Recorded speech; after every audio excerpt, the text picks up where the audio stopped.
Quem acha que tem olhos em terra de cego se acha rei. E o exército brasileiro, quando comparado a uma população analfabeta, advinda da escravidão, sempre se achou uma entidade relacionada ao povo, mas que sabia mais do que esse povo.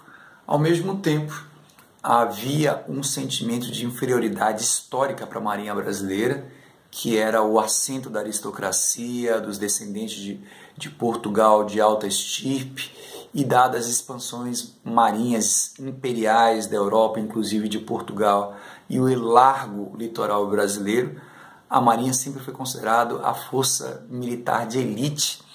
E o que aconteceu com o Exército Brasileiro? Havia grandes problemas de soldo, de condições de trabalho, de serviço público, a ponto que um grande amigo do imperador Dom Pedro II, o Marechal Deodoro, resolveu fazer uma curta caminhada para tentar manifestar o seu descontentamento com as condições do Exército, numa situação onde ele estava muito doente. Depois que deu essa caminhada, que no futuro foi ser entendido como uma manifestação contra a monarquia, coisa que não era, ele era um grande filiado a Dom Pedro II, ele ficou acamado, mas soube, olha que coisa ridícula, soube nessa cama que uma determinada pessoa que ele não gostava estava sendo amante de uma pessoa com que ele flertou e foi rejeitado no Rio Grande do Sul. Esse foi motivo suficiente para o Marechal Deodoro dizer que mandasse avisar que a monarquia tinha acabado, daqui para diante era a República.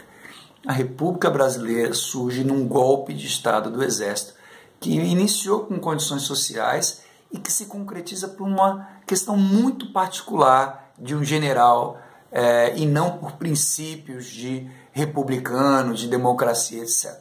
Tanto que o Exército Brasileiro nunca teve um viés democrático claro e frequentemente participou de processos antidemocráticos. Primeiro, com seus interesses próprios. Segundo, em nome da corrupção, ou contra a corrupção, né? E em terceiro, depois dos anos 30, os anos 30 e 40, contra o comunismo. Então, o tenentismo dos anos 20 e as marchas que tinham eram um grupo de pessoas não tão ricas, não tão abastadas, mas num país de letrados se consideravam, né, a elite que rumava para uma futura modernização do Brasil, que em algum momento foi até funcional à industrialização que houve no país. Deram apoio ao golpe militar, o golpe de Getúlio Vargas nos anos 30, abriram para a democracia, tentaram sucessivamente dar em golpes. Todos os governos, até 1964, da Segunda Guerra Mundial até 64, sofreram tentativas de golpe, com exceção de Dutra. O brigadeiro Eduardo Gomes gostaria de dar um golpe em Dutra, mas Dutra era marechal do Exército, aí resolveram deixar o cara em paz. Todos os outros, Getúlio Vargas se matou em 54, Juscelino passou 3 anos e meio sofrendo tentativas de golpe, Jango não chegou ao final. Em 54, o Exército só não deu um golpe porque a reação popular à morte de Getúlio Vargas tinha sido muito intensa. 10 anos depois, em 64, ele finalmente dá um outro golpe, abre um regime militar, diz que é só para dar ordem na casa, mesmo papo que está tendo atualmente, e demora 21 anos para abrir um processo, um governo civil, e 25 anos para ter uma eleição direta. Então, é muito lamentável que no terceiro milênio, né, no século XXI, novamente, os salientes membros do Exército, que jamais deveriam dar opiniões públicas, interferir, porque cargos de Estados como as Forças Armadas e o Judiciário são feitos para estabilizar conflitos, e a opinião pública envolve opiniões divergentes, que às vezes pode ter um conflito tão intenso que a manifestação de um general ou de um militar ela acaba pendendo para um lado e desestabilizando a economia. Mas sempre salientes, sempre dispostos a usar a corrupção, como estão usando agora, ou o comunismo, como usaram antes, para novamente desrespeitar os aspectos democráticos. E eles, subservis dos americanos, mas os americanos, né, que dominam o capitalismo mundial há muito tempo, jamais, desde 1776, tiveram um golpe de Estado, coisa que os capitalistas brasileiros e subservientes brasileiros, hoje nem mais defensores do interesse nacional são, já querem abrir o mercado para qualquer coisa e não afirmaram uma estratégia de longo prazo, coisa que deveria ser feita por um membro do Exército, o mínimo para esperar de um membro do Exército, uma visão de longo prazo.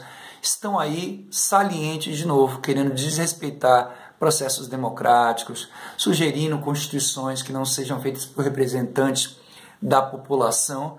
E a gente vai perguntar se eles dominaram por tanto tempo, o regime militar ficou 21 anos, por que não criou uma geração de alfabetizados que não fosse sofresse engodo dessas populações?